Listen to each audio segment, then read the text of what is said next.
Assalamualaikum warahmatullahi wabarakatuh. Perkenalkan, nama saya Leiro Mata dari kelas 1A jurusan agroindustri. Saya di sini untuk menjelaskan materi tentang pigmen pangan. Pigmen atau zat warna alami merupakan zat warna yang secara alami ada di dalam jaringan tanaman dan hewan. Warna merupakan sifat sensoris yang tampak terlebih dahulu dan kadang-kadang sangat menentukan kualitas. Warna juga merupakan salah satu faktor sensoris penentu kualitas bahan pangan. Bahan pangan yang mempunyai warna kurang menarik untuk dipandang biasanya tidak disukai dan tidak dimakan oleh konsumen, walaupun mempunyai cita rasa yang enak dan bergizi tinggi. Keseragaman warna hasil olahan produk pangan menunjukkan baik tindakannya, cara pencampuran atau pengolahan bahan tersebut. Terus ada klorofil. Klorofil atau zat hijau daun adalah pigmen yang dimiliki oleh berbagai organisme dan menjadi salah satu molekul berperan utama dalam fotosintesis. Klorofil merupakan pigmen hijau yang terdapat dalam plastik. Klorofil larut dalam pelarut eter atau organik.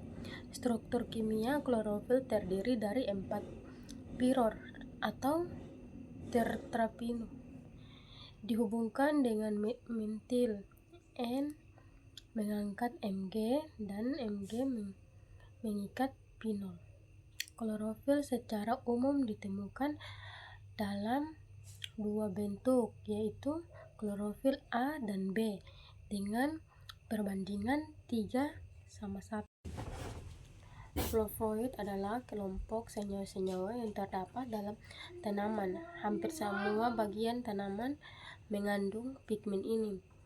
Yang kedua, flavonoid bersifat larut dalam air. Yang ketiga, flavonoid adalah zat warna alam yang mengandung 2 cincin berzena yang dihubungkan dengan 3 atom karbon dan dirapatkan oleh sebuah atom oksigen.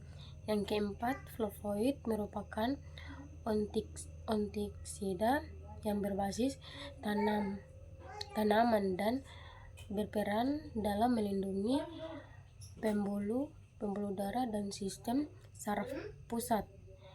Yang kelima, flavonoid terdiri dari 2, yaitu antosianis, yaitu pigmen yang berwarna merah, biru, dan ungu. Yang kedua, antoksantik yang memberikan warna kuning. Terdapat dalam jaringan tanaman dalam bentuk glikosida, baik berikatan dengan 1 monosakarida atau 2 monosakarida. Umumnya antosianis larut dalam air dan hanya bila dididihkan dengan asam encer akan terurai menjadi antosianidin dan monosakarida. Sebagian besar tumbuhan memiliki kandungan antosianin terbesar pada bagian buahnya. Sebagian tanaman lain seperti teh, kakao, seralia, buncis, dan kubis merah juga memiliki kandungan antosianin pada bagian tubuh selain buah. Anggur merupakan buah yang paling banyak dimanfaatkan sebagai sumber antosianin karena kandungan pigmen tersebut cukup tinggi di dalam kulit anggur. Warna antosianin dipengaruhi oleh pH sekitarnya.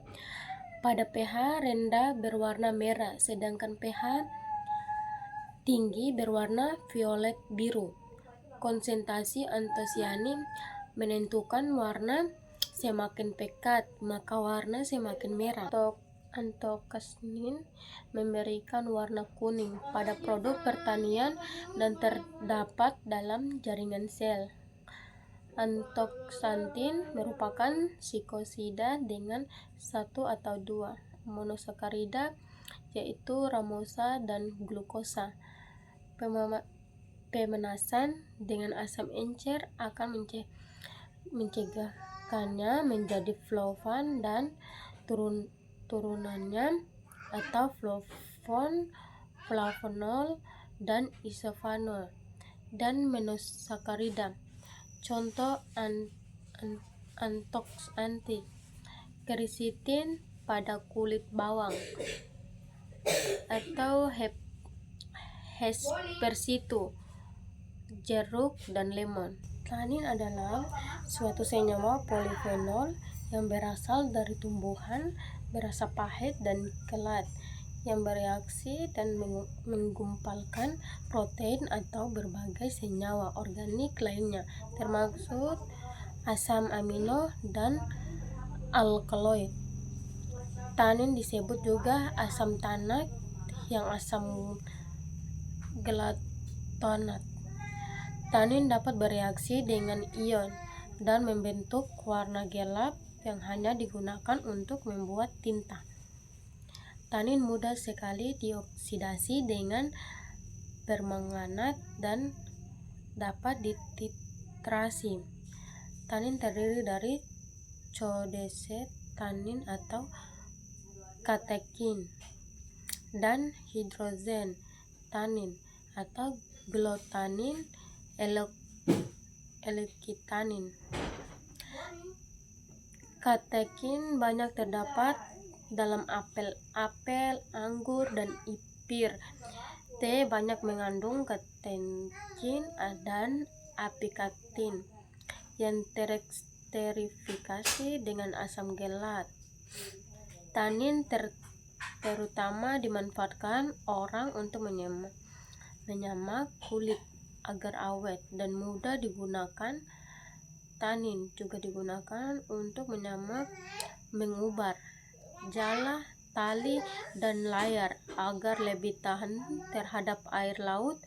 Selain itu, tanin dimanfaatkan sebagai bahan pewarna dan perekat.